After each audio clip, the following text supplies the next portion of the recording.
Morning बच्चों। चलिए आप लोग हम लोग देख रहे थे संदेह और पेज नंबर 43 कंप्लीट किए थे, जहां राम निहाल जो है बाउंड्री दे रहा है, मतलब बैकग्राउंड बता रहा है, पृष्ठभूमि बता रहा है, वो ज्यादा लंबा हो गया है। तो श्यामा कहते कि राम निहाल ये इतनी भूमिका इतने पृष्ठभूमि छोड़कर एकदम टू द पॉइंट पर नहीं आने वाले हो क्या? ये जरूरी था ये फालतू बातें?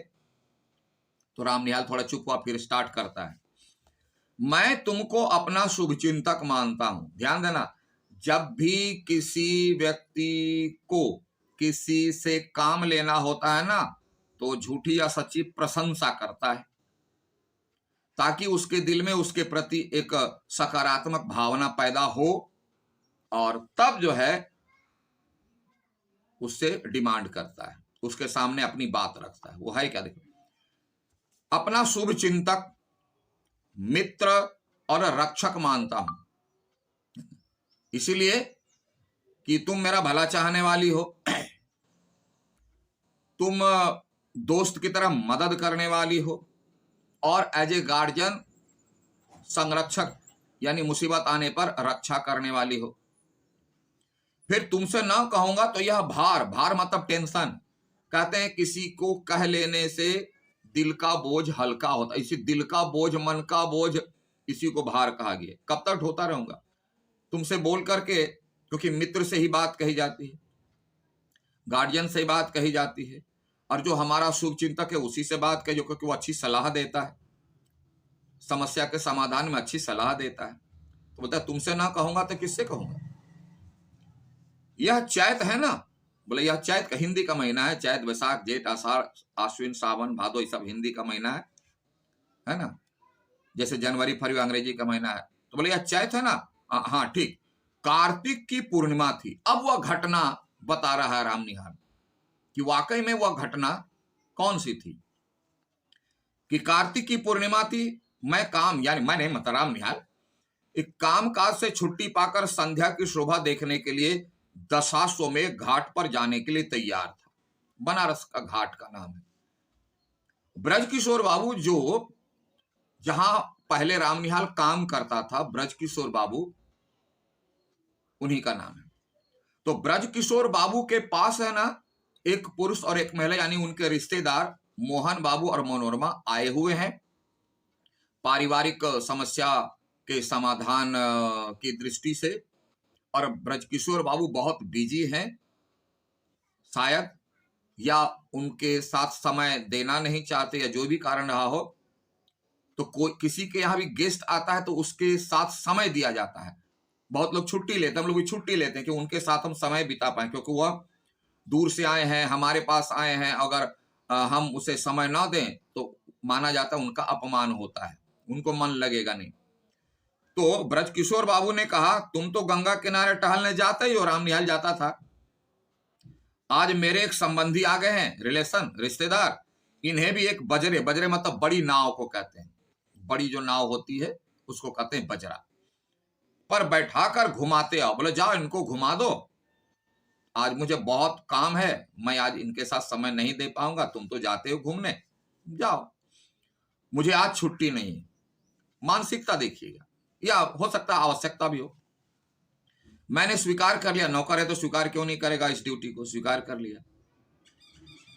ऑफिस में बैठा रहा, उनका जो ऑफिस था, बैठक खाना है, ऑफिस जो भी है। थोड़ी देर में भीतर से एक पुरुष के साथ एक सुंदर स्त्री निकली। महिला थी जो देखने में सुंदर थी, निकली और देख करके समझ गया कि इन्हीं लोगों को हमें घुमाने ले जाना है, और मैं समझ गया कि मुझे इन्हीं लोगों के साथ जाना होगा घुमाने के लिए। उनको आभास हो गया। ब्रजकिशोर बाबू ने कहा मान मंदिर घाट पर बजरा ठीक है, मतलब ठीक है का मतलब कि बोल करके रखा गया है, बोल दिया गया है कि हमारे एक रिश्तेदार आएंगे, किसी नाव वाले को बोल दिया, ठीक किया। निहाल आपके साथ जा रहे हैं, निहाल जो हमारा नौकर है वो आपके साथ जा रहा है, मैं तो ड्यूटी जाऊंगा, बहुत अर्जेंट है, इसलिए आप इनके साथ तब तक घूम आइए, कोई असुविधा ना होगी, कोई दिक्कत नहीं होगी। इस समय मुझे क्षमा कीजिए, आवश्यक काम है, इस समय मुझे माफ कीजिए, बहुत अर्जेंट काम है। चला गया। पुरुष के मुंह पर की रेखाएं कुछ तन गई। तन गए मतलब उदास हो गए। क्यों? मैंने पहले कहा कि कोई भी व्यक्ति किसी के यहाँ जाता है तो यह सोच करके जाता है कि उनके साथ बैठेंगे, बात विचार करेंगे, आनंद करेंगे, और वही अगर घर में ना हो, घर पर ना हो, तो थोड़ी उदासी तो आ ही जाएगी। मनोहर बाबू उदास हो गए। स्त्री ने कहा, मनोहर बोले अच्छा है, आप काम कीजिए, हम लोग तब तक घूम आते। बोले ठीक है, जब ऐसी बात है तो आप काम कीजिए और हम लोग घूम के आ जाते हैं तब तक, है ना। हम लोग मान मंदिर पहुंच के मान मंदिर, बजरे पर चांदनी बिछी। चांदी मतलब व्हाइट, सफेद कलर की जो चादर होती है, लाइक बेडशीट, बड़ा होता है, तो लोग साधारणतः वही बिछाते हैं, कोई भी ओकेजन में बैठने वगैरह के लिए बिठा दिए। पुरुष मोहन बाबू जाकर ऊपर बैठ गए। देखो, जाकर ऊपर बैठ गए, एकदम टू द पॉइंट, ध्यान से समझना। और यही चीज जो है ना, बहुत बड़ी चीजें बन जाती है जो लोगों को समझ में नहीं आती है। थोड़ा सा ध्यान देना। मोहन बाबू ऊपर जाकर बैठ गए। पैड़ी लगी थी सीढ़ी नाव पर चढ़ने की। मनोरमा को चढ़ने में जैसे डर लग रहा था। अब देखिए, पति पत्नी है तो पति को चाहिए ना कि पत्नी को भी नाव पर चढ़ा ले। वो मोहन बाबू अपने जाकर के सीढ़ी से जाके चढ़कर बैठ गए, और मनोरमा को दिक्कत हो रही है, डर लग रहा है। मैं बजरे के कोने में खड़ा था। कौन? राम निहाल। हाथ बढ़ाकर मैंने कहा, आप चलिए। राम निहाल जो हाथ बढ़ाया उन्हें खींचने के लिए, नाव पर चढ़ाने के लिए, आप चले आइए, कोई डर नहीं। बोला, आप मेरा हाथ पकड़िए, आ जाइए, डर की बात नहीं। उसने हाथ पकड़ लिया। ऊपर आते ही मेरे कान में धीरे से उसने कहा, यही सबसे बड़ी पहली गलती मोहन बाबू की, कि पत्नी को छोड़ के वो चले गए, ऊपर कोना में बैठ गए जाकर के। पत्नी को परेशानी है क्या है, पति ध्यान नहीं दिया। सहारा किसका ली? मनोरमा, राम निहाल नौकर की। इससे मनोरमा के दिल में थोड़ी सी परेशानी हुई, और वह राम निहाल से अपने पति की बात शेयर करती है, जो जहर है। कभी ना करें, कभी ना करें। और यहां ही संदेह आता है। यहीं से राम निहाल के मन में संदेह जन्म लेता है और बढ़ जाता है। क्या होता है देखिए, ऊपर आते ही मेरे कान में धीरे से उसने कहा, मेरे पति पागल बनाए जा रहे हैं। देखना, पागल बनाए जा रहे हैं, यानी लोगों ने मिलकर इन्हें पागल बनाने का षड्यंत्र रचा है और इन्हें पागल घोषित करने का प्रयास किया जा रहा है। यहां तक तो ठीक है। इसके आगे देखिए, कुछ कुछ हैं भी, यानी कुछ कुछ पागल हैं भी। तनिक सावधान रहिएगा, उनको भी सावधान करती। ये जो आंतरिक बातें हैं, भीतरी बातें हैं, व्यक्तिगत बातें हैं, राम निहाल से शेयर करने की आवश्यकता क्या थी, और वो भी एक नौकर से। तनिक हैं भी। यह जो संदेह है, यह जो विचार है, यही बहुत बड़ा विशाल घटना को अंजाम दे सकता है। इससे व्यक्ति को सावधान रहना चाहिए। स्पष्ट रूप में दुनिया चाहे कुछ भी बोले, अपने पति पत्नी के भीतर की बात किसी को मत बताइए। बताएंगे आप भोगेंगे। स्पष्ट यही कहा जा रहा है। संदेह नाव की बात है। बोला, नाव की बात है, ये थोड़े पागल भी हैं, कहीं नाव में डूब गई तो तीनों आदमी गए काम से, जय श्री राम हो जाएंगे। क्या इतना संदेह? और अगर दोनों का भी जितना ही संदेह है, इसीलिए तो दाम्पत्य जीवन जीरो होता है नहीं, बल्कि जहर बनता है। एक तो मोहन बाबू गलती की, ऊपर से मनोरमा गलती की। अब देखिएगा, मैंने कह दिया, कौन? राम निहाल। कोई चिंता नहीं। अब राम निहाल को लग रहा है इस बात से कि मनोरमा अपने पति के भीतर की बात राम निहाल से क्यों कह रही है। आप जिससे कहेंगे, इसका अर्थ यही है बाबू, साधारण सा, कि आप उस पर विश्वास करते हैं। और जिसके बारे में कह रहे हैं उस पर विश्वास नहीं करते, और यह विश्वास का ही रिश्ता है। आपका विश्वास पति से हट करके रामनिहाल नौकर पर चला जाता है। मोहन बाबू जो है पत्नी को अकेला छोड़कर अपने अकेले बैठ जाते हैं। यही तो है, ये तो विश्वास का ही खेला। पूरी दुनिया में, मैं कह रहा हूं, पूरी दुनिया में जितनी भी चीजें हैं जो हमारे संपर्क में आती, एक धूल का तिनका से लेकर ईश्वर तक, विश्वास के बिना उसका साथ हमारा हो ही नहीं सकता। कभी प्रयास करके देखेंगे, गलत हो तो कमेंट बॉक्स में लिख देना।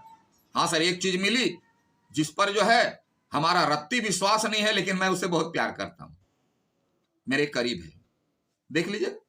हाँ, मुंह से बोल सकते हैं, दिल की बात तो फाड़ करके बजरंगबली की तरह दिखाया नहीं जा सकता, लेकिन ऐसा पॉसिबल नहीं। विश्वास मोहन बाबू के प्रति तो चला गया, विश्वास कहां, रामनिहाल के प्रति, और उसको शेयर कर दी बातें। मैंने कहा कोई चिंता नहीं, किंतु ऊपर जाकर बैठ जाने पर भी मेरे कानों के समीप। अब यहीं से रामनिहाल के मन में संदेह होता है। वो तो बोल दिया, लेकिन यह बात वह उसको ही क्यों बोली, इतनी गहरी बात, अपनी व्यक्तिगत बात। अब रामनिहाल के मन में संदेह उत्पन्न हुआ। क्या कहे, समीप, उस सुंदर मुख का सुरभित निश्वास, यानी बहुत कान में बोलना, कान में, कितने, किसके इतने करीब जाकर बोला जाता है। कौन है वह, रामनिहाल नौकर, और उसके इतने करीब कान में जाकर के वह बोलती है। इसका अर्थ है कि बहुत ज्यादा विश्वासी। मनोरमा ऐसी हो या ना हो, संदेह तो पैदा कर दी। तो हमारा व्यवहार संदेह पैदा करता है, तो हम थर्ड पर्सन से, अन्य पुरुष से, अन्य महिला से इस तरह की बातें करें ही क्यों। अब रामनिहाल के मन में देखो क्या हो रहा है, सुरभित निश्वास, अपनी अनुभूति, उसको बार बार जो है यही दिमाग में घूम रहा है कि वो उसके इतने करीब आकर के इतने धीरे से अपने पति के बारे में भीतरी बातें कह रही। इसका मतलब है कि रामनिहाल के प्रति मनोरमा का अगाध विश्वास है, तभी तो उससे कही। इन दोनों पति पत्नी के बीच बनाव नहीं है, मतभेद है, तभी तो कही। ये सारी बातें उठने लगी। मैंने मन को शांत किया, बेचैन हो गया तो मन को थोड़ा सा ठंडा किया। चांदनी निकल आई थी, शाम होने लगी थी, चांदनी निकल आई। घाट पर आकाश दीप जल रहे थे। आकाश दीप तो इस तरह से बल्ब जलाते हैं ना, मैंने नदी के किनारे स्तंभ बना करके दीप जलाते हैं ऊंचाई पर, उसको कहते हैं आकाश दीप जले थे। और गंगा की धारा में भी छोटे छोटे दीपक बहते हुए दिखा रहे, और गंगा में संध्या पूजन के समय छोटे छोटे दीपक को जल में प्रवाह करते हुए भी दिखाई दे रहे थे। मोहन बाबू थोड़ा साहित्यिक किस्म के आदमी थे। नजर पड़ी तो अपनी पत्नी को बुलाए और बोले। मोहन बाबू की बड़ी बड़ी आंखें गोल और भी फैल गए और ध्यान से देखने लगे इस तरह। कितना सुंदर दृश्य है, क्या इस दृश्य में कुछ अर्थ है, भावार्थ है, जैसा मैं आपको बताते रहता हूं, आप भी महसूस करते रहते हो। उन्होंने कहा, मनोरमा देखो इस दीपदान का क्या अर्थ है। अब मनोरमा में कोई सब बात समझ में आती नहीं है। क्या कहती है, तुम समझती हो।